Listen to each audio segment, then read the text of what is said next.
Question है कि ozone का निर्माण कैसे होता है तथा पर्यावरण में क्षय रिक्तीकरण को समझाना है।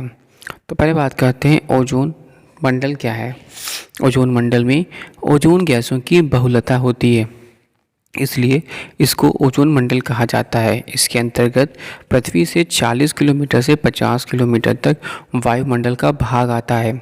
ओजोन गैस जीवमंडलीय पारिस्थितिकी तंत्र के जीवों के लिए अति महत्वपूर्ण है, क्योंकि यह गैस सारिक विकिरण की पराबैंगनी किरणों को सोख लेती है तथा भूतल तक पहुंचने नहीं देती है। इस प्रकार ओजोन गैस भूतल को अधिक गर्म होने से बचाती है।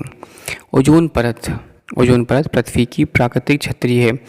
यह छतरी पृथ्वी की सतह से 15 से 50 किलोमीटर की ऊंचाई के बीच विद्यमान रहती है। विगत कई दशकों से मनुष्यों के क्रियाकलापों के कारण इस छतरी का ह्रास हो रहा है। प्रारंभ में ओजोन की अल्पता तथा इसके विनाश के कारणों तथा कारकों के विषय में काफ़ी विवाद था, परंतु इस विषय में अब आम सहमति हो गई है। अब प्रायः सभी लोग यह मानने लगे हैं कि ओजोन की अल्पता या ह्रास के मुख्य दोषी कारक हैलोजनित गैसें हैं। इन हैलोजनित गैसों के अंतर्गत क्लोरोफ्लोरोकार्बन, हैलेंस तथा नाइट्रोजन ऑक्साइड प्रमुख हैं। ओजोन क्षय तथा ह्रास के लिए जिम्मेदार मानवजनित क्रियाविधि निम्न रूप में कार्यरत होती है।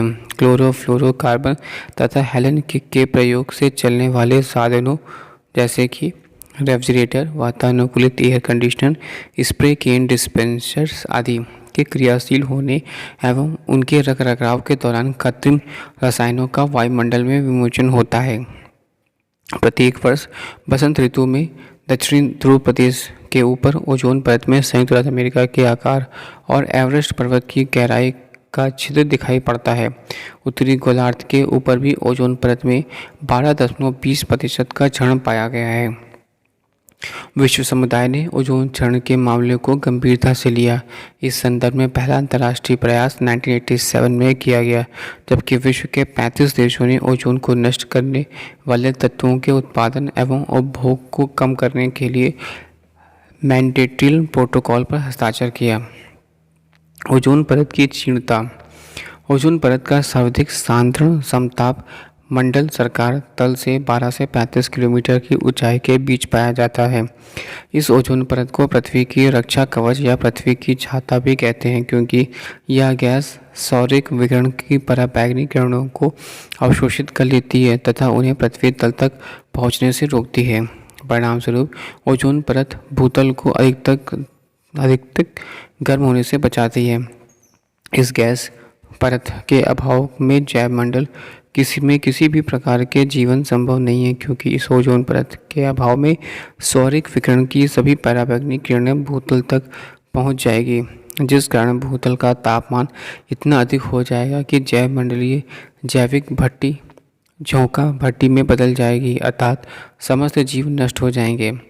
इस तरह साफ हो जाता है कि वायुमंडल में ओजोन संतुलित स्तर में यदि किसी भी तरह का परिवर्तन होता है तो उससे जैवमंडल के जीवधारी सीधे प्रभावित होंगे। कुछ क्षेत्रों में ओजोन के सांद्रण में 100% कमी होने के कारण ओजोन पूर्णतः लुप्त हो गई, जिस कारण ओजोन रहित छोटे छोटे क्षेत्र बन गए। ओजोन परत या ओजोन मंडल में इन ओजोन रहित भागों को ओजोन छिद्र कहा जाता है। अंटार्कटिका के ऊपर वायुमंडल में ओजोन छिद्र दक्षिणी गोलार्ध के व्यापक क्षेत्र के ऊपर ओजोन का समान क्षीणता में योगदान करता है।